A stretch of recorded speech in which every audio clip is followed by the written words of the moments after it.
Hello friends, मैं हूं विनीत पांडे और आप सभी का स्वागत है ग्रीनेस कंसल्टिंग के आज के वीडियो में। दोस्तों, अगर आप चैनल पे पहली बार आ रहे हैं तो प्लीज चैनल को सब्सक्राइब कर दीजिएगा और उसके बगल में बेल आइकन को दबा दीजिएगा, जिससे आपको आगे आने वाली वीडियो के नोटिफिकेशन प्राप्त हो सके। दोस्तों, आज हम लोग बात करने वाले हैं relationship between MSA and SPC. आप लोगों को ये तो जरूर पता होगा कि एमएसए में जो गेज आरएनआर की वैल्यू है हम 10% के अंदर रखते हैं। कभी कभी ये 10% से 30% के बीच में भी होती है, जो एक्सेप्टेबल किसी किसी कंडीशन में होती है। बट अगर 30% से अगर हम ऊपर रखते हैं गेज आरएनआर, तो वो एक्सेप्टेबल बिल्कुल भी नहीं होता है। तो कभी आपने सोचा है कि ऐसा क्यों होता है? इसका इम्पैक्ट क्या होता है प्रोसेस कैपेबिलिटी पे एंड ओवरऑल प्रोसेस की परफॉर्मेंस पे? तो ये सब बात आज हम लोग करने वाले हैं। तो जैसा कि एमएससी के अंदर हमारी ये रिकमेंडेशन होती है, एआईजी की रिकमेंडेशन है, कस्टमर की रिकमेंडेशन है कि गेज आरएनआर 10% के नीचे रखिए। ऐसा क्यों? क्योंकि अगर आपका मेजरमेंट सिस्टम सही नहीं है तो इसका मतलब जो भी पार्ट आप मेजर कर रहे हो उसमें आपको कॉन्फिडेंस नहीं आएगा।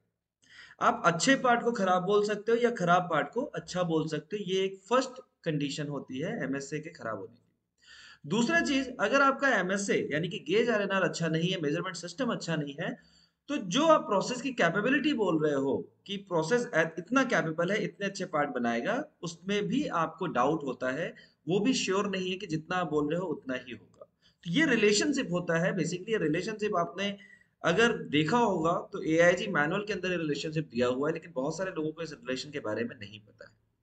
तो क्या है ये रिलेशन? सबसे पहले आपको, अगर गेज आरएनआर 10% है या 10% से कम है, 20% है, 30 है, 40 है, 50 है, अप टू 90% है, तो उसका सीपी यानी प्रोसेस कैपेबिलिटी पे क्या इम्पैक्ट पड़ता है?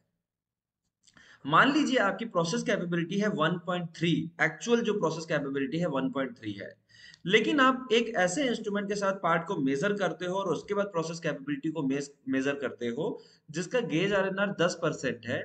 तो यहाँ पे अगर आपके प्रोसेस रेंज के बेसिस पे आप कैपेबिलिटी निकाल रहे हो तो वो निकल के आएगी 1.29 ऑब्जर्व्ड कैपेबिलिटी।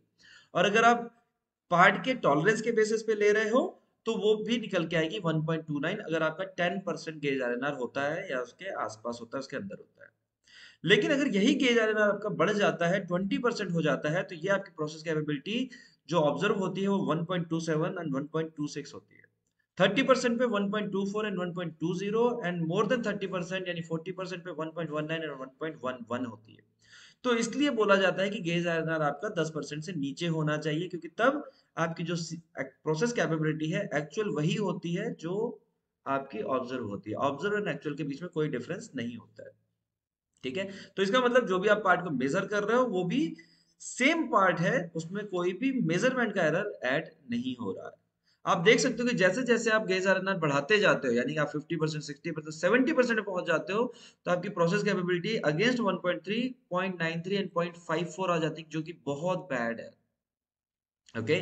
तो ये कंपैरिजन मैंने नहीं बनाया हुआ है, ये based on AIG MSA manual है। अगर आप इसको जाके डिटेल में समझना चाहते हैं तो you can go to page number 201, वहां पे ये आपको डिटेल में दिया हुआ है। दूसरा इसमें एक कंपैरिजन और दिया हुआ है कि अगर ये तो मैंने बताया कि 1.3 है तब क्या होगा, लेकिन जैसे से मान लो आपकी प्रोसेस कैपेबिलिटी बढ़ाते जाते हैं, मान लीजिए आपकी प्रोसेस कैपेबिलिटी निकल के आ रही है 1.5, जो कि है एक्चुअल, और आपने ऐसा गेज आरएनआर लिया है, ऐसा इंस्ट्रूमेंट लिया है जिसका गेज आरएनआर 50% है मान लो, तो 50% के केसेस में आपका जो 1.5 है वो यहाँ पे आता है, जो कि लेस देन 1.5 आपको ऑब्जर्व होगा, अराउंड 1.3, 1.2 के आसपास होगा।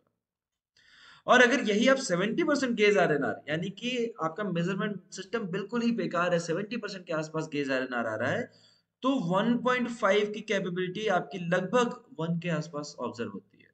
और वही 10% की कंडीशन में आप देख सकते हो 1.5 आपका ऑलमोस्ट 1.5 के आसपास जा रहा है। इसी तरीके से जैसे जैसे हम एक्चुअल कैपेबिलिटी आप बढ़ते जाते हैं, मान लो 3 कैपेबिलिटी है आपकी एक्चुअल, और आप गेज आरएनआर 10% पे लेते हो तो वो 3 ही दिखाएगा। लेकिन जैसे आप 30% पे आते हो गेज आरएनआर, तो 3 से कम और अराउंड 2.75, 2.80 दिखाएगा। अगर आप 50% पे लेके चलते हो तो गेज आरएनआर आपकी ऑब्जर्व कैपेबिलिटी होगी 2.5 या 2.6 के आसपास। तो ये भी आप ग्राफ अगेन एआईएजी के एमएसए मैनुअल पेज नंबर 201 पे देख सकते हैं। Now, what is the formula to calculate this? इसका फॉर्मूला क्या है? ये फॉर्मूले के बारे में बताता हूं। सो बेसिकली ये impact of gauge RNR on the capability index CP क्या होता है। तो मान लेते हैं आपकी जो प्रोसेस कैपेबिलिटी इस गेज आरएनआर के साथ जो भी ऑब्जर्व हुई है 1.67 है, 1.5 है या 1.4 है, वो गेज आरएनआर के बेसिस पे आप सीपी लो, 1.4 मान लो मैंने कैलकुलेट किया, तो 1.4 divided by under root of 1 minus gauge RNR square. Gauge RNR square का मतलब यहाँ पे परसेंटेज का स्क्वायर नहीं करना है। जब मैं गेज आरएनआर 10% बोल रहा हूं, तो यहाँ पे 10% को ना लेके जो उसकी वैल्यू आती है गेज आरएनआर के एमएसए में 0.09 0.008 कुछ भी आ सकती है, उसका स्क्वायर करके जब आप डिवाइड करोगे तो वो है आपकी एक्चुअल कैपेबिलिटी। ठीक है। अगेन ये फॉर्मूला भी आपको एआईजी एमएसए मैनुअल के पेज नंबर 200 में दिया हुआ है। तो दोस्तों ये है gauge RNR and process capability का रिलेशन।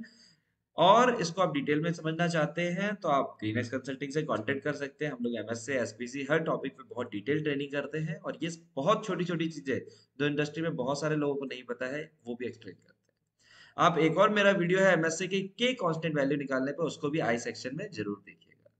तो दोस्तों उम्मीद करता हूँ वीडियो पसंद आया तो अपने दोस्तों के साथ जो क्वालिटी पे वर्क कर रहे हैं, जो अपने प्रोसेस को इम्प्रूव कर रहे हैं या अपनी नॉलेज को इम्प्रूव करना चाहते हैं, उनके साथ शेयर करना नहीं भूलिएगा। Thank you, good day, good bye.